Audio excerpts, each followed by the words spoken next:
తనను చంపిన వారిని పగ తీర్చుకోవడం కోసం మళ్ళీ పుట్టి మరో జన్మ ఎత్తి తన పగను తీర్చుకున్నాడు. 1985 ఆగ్రా నుంచి 17 కిలోమీటర్ దూరంలోనూ పహల్గామ్ అనే ఒక విలేజ్ లో ఒక పిల్లోడు, 2 సంవత్సరాల పిల్లోడు ఎవరికి అర్థం కాని మాటలు మాట్లాడుతున్నాడు. నా పిల్లల్ని చూడాలనిపిస్తుంది, నా భార్య ఎలా ఉందో ఏంటో, నన్ను ఇలా చంపేశారు అని పిచ్చి పిచ్చి మాటలన్నీ మాట్లాడుతున్నాడు.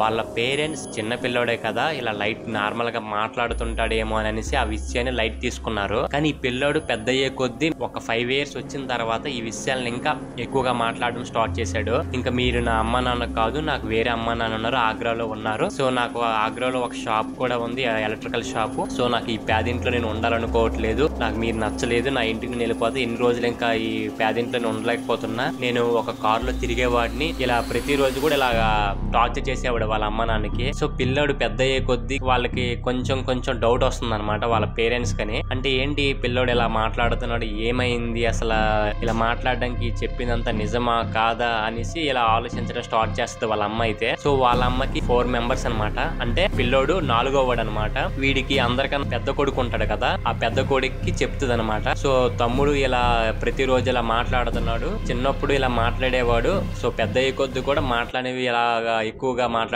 నిజంగా తమ్ముడు చెప్పేది నిజమా, గత జన్మలో ఏమైనా షాపులు గట్రా ఏమైనా ఉన్నాయా, ఆగ్రాలో ఎవరైనా తెలిసిన వాళ్ళు ఉన్నారా ఏంటి అనేసి వాళ్ళ ఈ బాధ్యత మొత్తం వాళ్ళ పెద్ద కొడుకైనా వాళ్ళ అన్నయ్య కొప్ప చెప్తుంది వాళ్ళ అమ్మ.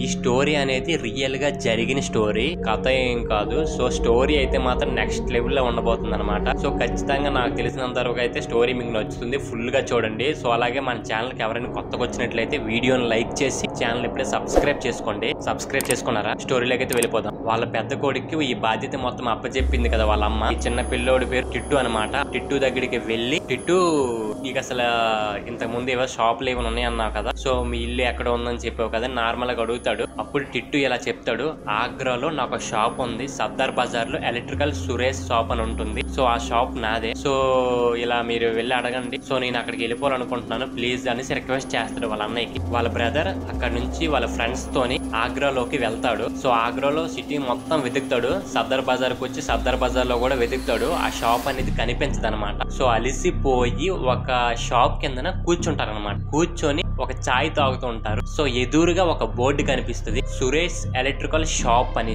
సో ఆ షాప్ ని చూడగానే టిట్టు వాళ్ళ బ్రదర్ ఆశ్చర్యపోతాడు ఏకంగా. సో చాలా పాత పడిపోయిన బోర్డు అనమాట, ఆ బోర్డు ఏలబడి ఉంటుంది. సో సడన్ గా చూస్తాడు. ఇక నుంచి స్టోరీ అయితే చాలా ఇంట్రెస్టింగ్ గా ఉండబోతుంది, ఎవరు స్కిప్ చేయొద్దు. చూసిన తర్వాత ఆ షాప్ లోకి వెళ్దామనేసి వాళ్ళ ఫ్రెండ్స్ కి అడిగి ఆ షాప్ లోకి అయితే వెళ్తాడు. వెళ్ళగానే ఆ షాప్ లో ఒక ఆవిడ ఉంటుంది. కరెక్ట్ గా వినండి, ఆ షాప్ లో ఒక ఆవిడ ఉంటుంది. సో ఆ ఆవిడ ఎవరు కాదు, సురేష్ వాళ్ళ గత జన్మలో వాళ్ళ భార్య ఉమా అనమాట. సో ఉమాని చూసి వాళ్ళ బ్రదర్ ఇలా అడుగుతాడు అనమాట. సో నాకు బ్రదర్ ఉన్నాడు, చాలా చిన్నోడు, ఇప్పుడు ఆ అబ్బాయికి మాక్సిమం 6 years అనమాట.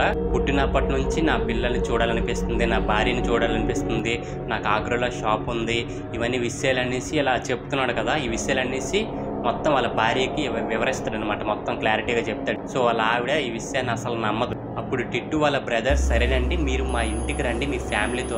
సో మిమ్మల్ని చూడగానే మా బ్రదర్ ఎలా రియాక్ట్ అవుతాడో మాకైతే తెలియదు. ఓ సురేష్ వాళ్ళ వైఫ్ ని వాళ్ళ ఫ్యామిలీని పట్టుకొని టిట్టు దగ్గరికి తీసుకొస్తారనమాట. వాళ్ళ బ్రదర్ చూడగానే టిట్టు సడన్ గా ఆశ్చర్యపోతాడనమాట. ఆనందం అంటే ఫేస్ లో ఒక ఆనందం గ్లో అనేది స్టార్ట్ అయిపోద్ది. ఫాస్ట్ గా వెళ్ళి వాళ్ళ పేరెంట్స్ ని హక్ నవ్వుకొని మాట్లాడుతుంటాడు అనమాట. చిన్న పిల్లోడు అలా మాట్లాడుతుంటాడు. వాళ్ళ సురేష్ వాళ్ళ పేరెంట్స్ టిట్టును చూడగానే ఏంటి ఇంత చిన్న పిల్లోడు ఇంతగా మాట్లాడుతున్నాడు అనేసి ఆశ్చర్యపోతారనమాట. యాక్చువల్గా ఎవరైనా సరే మన సడన్ గా మనకు తెలియని వ్యక్తులు మన దగ్గరికి వచ్చి మాట్లాడితే ఎవరైనా ఆశ్చర్యపోతారు. సో అలా ఆశ్చర్యపోతారు అన్నమాట సురేష్ వాళ్ళ పేరెంట్స్. అప్పుడు టిట్టు సురేష్ వాళ్ళ భార్యని చూసి టిట్టు సిగ్గుపడతాడు అనమాట. అంటే యాక్చువల్గా నార్మల్గా కొత్తగా పెళ్లి చూపులకి వెళ్తే ఎలా సిగ్గుపడతారో ఆ విధంగా సిగ్గుపడి, సో మన పిల్లలు బాగున్నారా, ఎలా ఉన్నాం, ఇంటి షాప్ ఎలా రన్ అవుతుంది అనే విషయాలను సురేష్ వాళ్ళ వైఫ్కి అడుగుతుంటాడు అనమాట. సురేష్ వాళ్ళ వైఫ్ అడుగుతుంది అనమాట, నువ్వెవరు ఏంటి అంటే అప్పుడు టిట్టు చెప్తాడనమాట, నేను నీ గత జన్మలో నీ భర్తని నన్ను చంపేశారు వేరే వాళ్ళు, సో చంపడం వల్ల మళ్ళీ మన ఫ్యామిలీ కోసం మళ్ళీ నేను పగ తీర్చుకోవడం కోసం మళ్ళీ నేను పుట్టాను అని చెప్తుంది అనమాట. ఈ విషయాన్ని విన్న వాళ్ళ పేరెంట్స్ వాళ్ళ వైఫ్ వీళ్ళందరూ కూడా ఆశ్చర్యపోతారు ఏకంగా.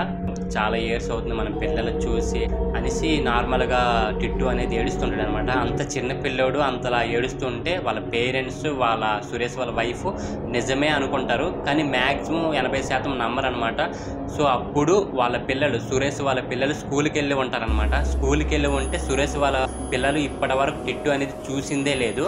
సురేష్ వాళ్ళ పిల్లల స్కూల్కి టిట్టును పట్టుకు వెళ్తారు వాళ్ళ పేరెంట్స్. సురేష్ వాళ్ళ పిల్లల్ని చూడగానే టిట్టు వెంటనే ఫాస్ట్గా వెళ్ళి, ఎక్కువ మంది పిల్లలు ఉంటారు కదా, ఎక్కువ మంది పిల్లలు సురేష్ వాళ్ళ పిల్లలు ఎక్కడున్నా చూసి వాళ్ళ దగ్గరికి వెళ్ళి మాట్లాడతాడు అనమాట. యాక్చువల్ అప్పుడు ఇదంతా చూస్తున్న సురేష్ వాళ్ళ పేరెంట్స్, సురేష్ వాళ్ళ భార్య, సురేషే మళ్ళీ గత జన్మలో టిట్టుగా పుట్టాడు అనేసి నమ్ముతారనమాట. సో అప్పుడు టిట్టు నాకు మన ఇంటికి రావాలని అనిపిస్తుంది, సో నాకు ఇక్కడ ఉండాలనిపించట్లేదు, నాకు ఈ పేద కుటుంబంలో అసలు నచ్చట్లేదు, నాకు ఇక్కడ ఫ్రిడ్జ్ వాటర్ లేవు, ఫుడ్ సరైనది లేదు అనేసి ఏడుస్తాడు అనమాట. నన్ను తీసుకెళ్ళిపోండి, నేను అక్కడికి వచ్చేస్తానని ఏడుస్తుంటాడు. సురేష్ వాళ్ళ భార్య తీసుకెళ్ళిపోదాం అనుకుంటుంది, సో వాళ్ళ పేరెంట్స్ కూడా తీసుకెళ్ళిపోదామని అనుకుంటారు. కానీ ఇదంతా చూస్తున్న టిట్టు వాళ్ళ పేరెంట్స్, వాళ్ళ ఓన్ పేరెంట్స్ కదా, ఈ జన్మలో ఓన్ పేరెంట్స్ కాబట్టి వాళ్ళకి చాలా బాధ అనిపిస్తుంది. సో నా సొంత పిల్లోడు వేరే వాళ్ళకి తల్లిదండ్రులు అనడం ఏంటి, మేము మమ్మల్ని అమ్మ నాన్న కాదు అనడం ఏంటి అనేసి చాలా ఫీల్ అవుతారు. ఫీల్ అయిన తర్వాత నెక్స్ట్ అయితే టిట్టు మీతో వచ్చేస్తా, నేనైతే ఇక్కడ ఉండను, నాకు ఈ పేద కుటుంబంలో ఉండాలనిపించట్లేదు అని చెప్తాడు. ఇదంతా చూస్తున్న టిట్టు వాళ్ళ పేరెంట్స్, వాళ్ళ వైఫ్ ఇలా అని చెప్తారు, మేము కొన్ని రోజుల తర్వాత నీకు వచ్చి తీసుకువెళ్తాం, కొన్ని రోజులు ఇక్కడ ఉండు, కొన్ని బాధ్యతలు ఉన్నాయి, అవి క్లియర్ చేసుకొని వచ్చి నీకు తీసుకువెళ్తామని చెప్తారు. అలా చెప్పి టిట్టు వాళ్ళ పేరెంట్స్, వాళ్ళ వైఫ్ అక్కడ నుంచి వెళ్ళిపోతారనమాట. అయితే టిట్టు ఇప్పుడు ఎలా చనిపోయాడో చెప్తా. ఫస్ట్ టిట్టుకి ఆగ్రాలో ఒక షాప్ ఉంది, ఎలక్ట్రికల్ సురేష్ షాప్ అనేసి. సో ఆ షాప్ నుంచి బయటికి వస్తుండగా ఇద్దరు దొంగలు గన్తో షూట్ చేసి చంపేస్తారు. మాస్క్ వేసుకొని ఉంటారు కాబట్టి వాళ్ళ ఫేస్ అనేది కనిపించదు. సో లాస్ట్లో గన్తో షూట్ చేసిన తర్వాత ఒక దొంగకి చేతిలో టాటో ఉంటుంది అనమాట. ఆ టాటో సురేష్ చూస్తాడు, చూసి చనిపోతాడు. 5 సంవత్సరాల తర్వాత టిట్టు అనే పిల్లోడు పహల్గామ్ అనే ఒక పల్లెటూరులో పుడతాడు. ఆ పిల్లోడే ఇప్పుడు స్టోరీ చెప్తున్నాం కదా, ఆ టిట్టు. ఆ టైంలో సీసీ కెమెరాలు ఇటువంటివి ఏం లేకపోవడంతో ఎవరు చంపారనే విషయంతో ఆ కేసు అనేది సస్పెన్స్గా అలా ఉంచేశారు. సో టిట్టు పుట్టి పెద్ద అయిన తర్వాత ఈ విషయం మొత్తం పబ్లిక్ అయిన తర్వాత సో ఆ కేసుని రీఓపెనింగ్ చేస్తారు. టిట్టుకి క్లారిటీగా పోలీసులు ఎంక్వైరీ చేస్తారు, అసలు ఏం జరిగిందో పూర్తిగా టిట్టు చెప్పేస్తాడు. సో యాక్చువల్గా చంపింది ఎవరంటే తన పార్ట్నర్ అనమాట. సో మనీ ప్రాబ్లంగా, సో షాప్ మొత్తం ఎక్కువ అమౌంట్ సో ఇలా డిమాండ్ చేస్తున్నాడు అనే ప్రాబ్లంగా తన పార్ట్నరే తనని గన్తో షూట్ చేసి చంపేస్తాడని చెప్తాడు టిట్టు.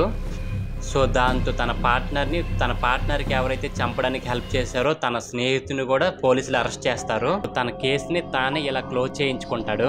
సో ఇప్పుడు టిట్టు పెద్ద అయ్యాక తన ఫ్యామిలీని, తన గత జన్మలో ఫ్యామిలీని, తన భార్యని, తన గత జన్మలో భార్యని కూడా చాలా మంచిగానే చూసుకుంటున్నాడు. ఇప్పుడు టిట్టు అయితే ఒక జాబ్ చేస్తూ బీహార్లో ఉంటున్నాడు. సో యాక్చువల్గా ఈ స్టోరీ మీకు నచ్చింది అనుకుంటున్నాను. స్టోరీ కాదు, ఇది రియల్గా జరిగిన ఒక సంఘటన. సో ఈ వీడియో నచ్చినట్లయితే ఒక వీడియోకి లైక్ చేసి ఛానల్ ఇప్పుడే సబ్స్క్రైబ్ చేసుకోండి. సో అలాగే నెక్స్ట్ వీడియో కోసం మీకు ఎలాంటి వీడియో అనేది కావాలో కింద కామెంట్ చేసి చెప్పండి. So by.